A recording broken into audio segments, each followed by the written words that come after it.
بسم اللہ الرحمن الرحیم۔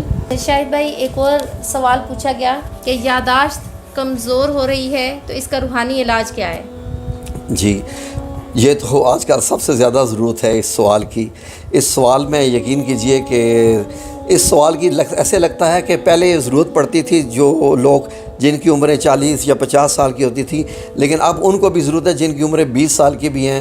گھر میں بھی ہم بچوں سے پوچھیں تو ان کو یاد ہی نہیں ہوتا کہ کیا کیا تھا، کس وقت کیا ہو گیا۔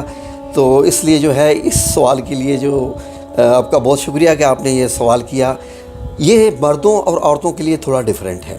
کیا کرنا ہے کہ اگر کسی مرد حضرات کسی جو ہے اس کی یادداشت کمزور ہے، کسی لڑکے کی ہے، تو کیا کرنا ہے کہ سورہ یوسف کے پہلے 2 رکوع آپ نے قرآن پاک سے پڑھ کے سورہ یوسف کے پہلے 2 رکوع پڑھنے کے بعد آپ کے سامنے پانی پڑا ہو، اس پہ دم کریں، اس پہ دم کر کے اس کو پلا دیں جس کی یادداشت کمزور ہے۔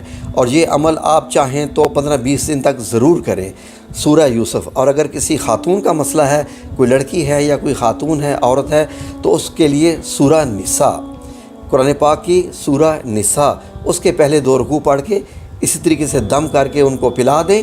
انشاءاللہ باذن اللہ تعالیٰ ان کی یادداشت آپ دیکھیں گے کہ کس قدر بہتر ہو جائے گی۔ اور بھی جس کی یادداشت کمزور ہے اس سے کہیں کہ وہ یا حفیظوں کا بھی ذکر کرنا شروع کر دے، یا حفیظو یا حفیظو یا حفیظو۔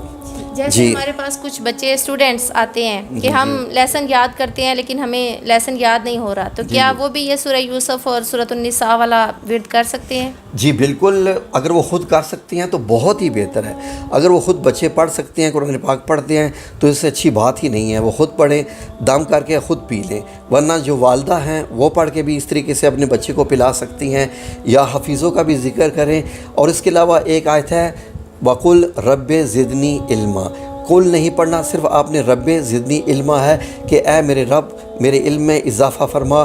یہ تو یقین کریں کہ ہر اسکول والوں کو، کالج والوں کو، گھر میں ماں باپ کو اپنے بچوں کو جو ہے وہ رٹا دینی چاہیے یہ آیت، کیونکہ اس کا مطلب یہ ہوتا ہے کہ اے رب میرے علم میں اضافہ فرما۔ ڈائریکٹ آپ رب سے مانگ رہے ہوتے ہیں۔